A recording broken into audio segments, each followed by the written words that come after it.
parte de usabilidade. Gostaria de agradecer de início a 3 pessoas que me ajudaram: Bruno Coimbra, que é desenvolvedor da Local Web, Rose McQueen, que é designer da FTTE, que é a empresa de tecnologia que cuida dos metrôs, e o André Faria, que me ajudou ontem, me passou um blog e me ajudou em umas traduções que eu estava meio perdida com termos técnicos. Vamos lá, então continuando, o que é design de interação? Então a gente fala um vago caminho sem direção, né? A gente cansa de falar e as pessoas continuam perdidas, sem saber, né? O que é isso? É muito amplo e não é uma coisa palpável. Cada um acaba fazendo de um jeito. Então, acima de tudo, o que é? Quando você faz um sistema, é uma boa sinalização.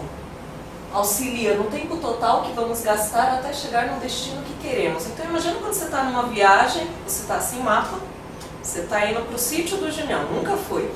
Então, você está sem o mapa, você se perde na estradinha, que nem já aconteceu com o Ricardo, e você não tem placa, não tem direção, não tem noção. Então, você xingou todo mundo e é assim que o usuário fica também, quando ele está no sistema.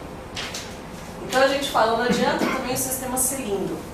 Porque é que nem uma estrada, quando você pega, você está indo para o local, a paisagem é linda, mas chega uma hora que você está 2 horas dirigindo e você fala, e aí, cadê? Né? Estamos chegando. O sistema vai, estou indo, e aí você cansa. Então a gente comenta, uma placa se torna tudo para quem tem pressa e não conhece o caminho. Então, existia sempre, um tempo atrás, um mito que era, né? Não vamos deixar passar um sistema, um site de 3 cliques. O André também passou um tempinho atrás um artigo, né, de um blog, e é verdade, isso virou mito. Então, claro, você não vai colocar 100 cliques para o usuário chegar numa função final. Porém, você também não precisa limitar somente 3 cliques e deixar ele perdido. Você pode estender um pouquinho o caminho, desde que você faça ele conseguir enxergar onde é que ele está. E aí, é que nem eu pergunto, mas aqui é um sistema, tá, usual, eu peguei. E aí eu falo, se a gente fosse consultar bens de patrimônio nesse sistema, onde você ia, Rodrigo? A gente tem cadastro, comercial, contábil, ferramentas, financeira, operação, relatórios. Termo em breve, onde você ia? Onde? Eu ia em cadastro. Ah! Então a gente fala, mas espera aí, eu vou consultar bens de patrimônio. Eu, Flávio, não ia em cadastro. Para mim, cadastro é cadastrar algo. E aí você vai em cadastro, patrimônio, bens. Eu pensei, ali eu vou cadastrar os bens. Mas quando você vai, na verdade, você consulta. É que ficou pequenininho, tá, a imagem aqui. Mas aqui você consulta os bens de patrimônio, a princípio, é a primeira função. Então isso também é uma questão de usabilidade. Para quem acabou de pegar, o sistema é enorme. Então a gente pega alguém do suporte, vai lá e treina. É ilusão achar que o usuário vai aprender tudo no primeiro treinamento. Né? Nem a gente aprende. Então, a gente precisa deixar mais claro algumas coisas, principalmente de navegação do nosso sistema. A gente precisa dar para o nosso usuário uma direção a seguir, precisa estar claro, entendeu? Então, se ele quer consultar, ele consulta. Se é cadastro, é cadastro. Então, precisa dividir bem essa questão do menu. E aqui o Alan começou a ver a usabilidade por um ângulo psicológico, né, que foi o blog que o André passou, que eu estava dando uma olhada. E montou uma hierarquia de necessidades. Para a gente ver mais ou menos, tentar entender de um outro ângulo, quando a gente monta a parte de usabilidade de um sistema, o que a gente coloca em prioridade. Então ele fala, a base é a funcionalidade. Então, além de tudo, vem funcional. Se o sistema não serve para nada, desiste e não faz.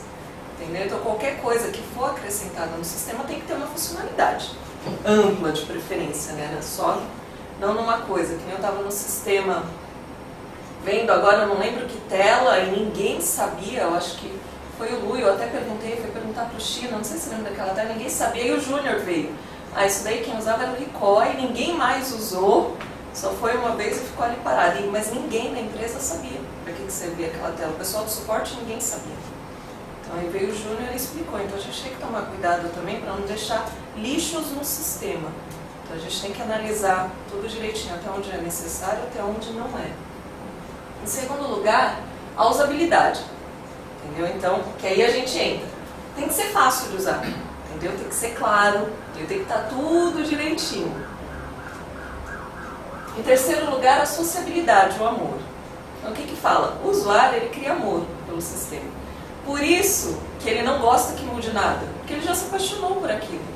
Entendeu? Quando você se apaixonou por uma menina por uma, você se apaixonou daquele jeitinho que é. Então se você muda qualquer coisa, opa, não foi essa que eu conheci.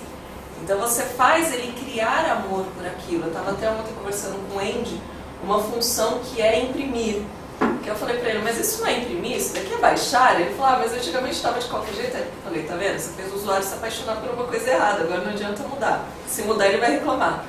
Então a gente tem que lembrar que tudo que a gente coloca, ele vai criar um vínculo com aquilo. Então ele cria amor pelo sistema. Por isso que ele reclama tanto. Porque ele se apaixonou pelo sistema daquele jeito. Então se mudar ele não reconhece mais. Em quarto lugar, a autorrealização.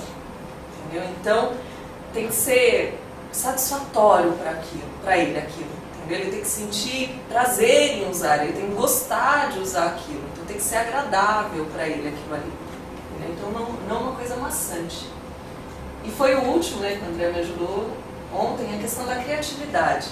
Ele tem que ter certa autonomia no sistema. Autonomia, sim, ele tem que conseguir fazer tudo o que ele precisa no sistema.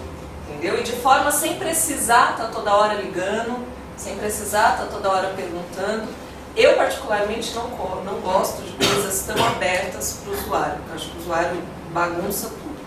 Mas em questão de ferramenta, ele precisa disso. Ele precisa ter essa necessidade e um fácil retorno também, caso ele tenha alguma dúvida. Aqui são as imagens, o bloco que eu peguei.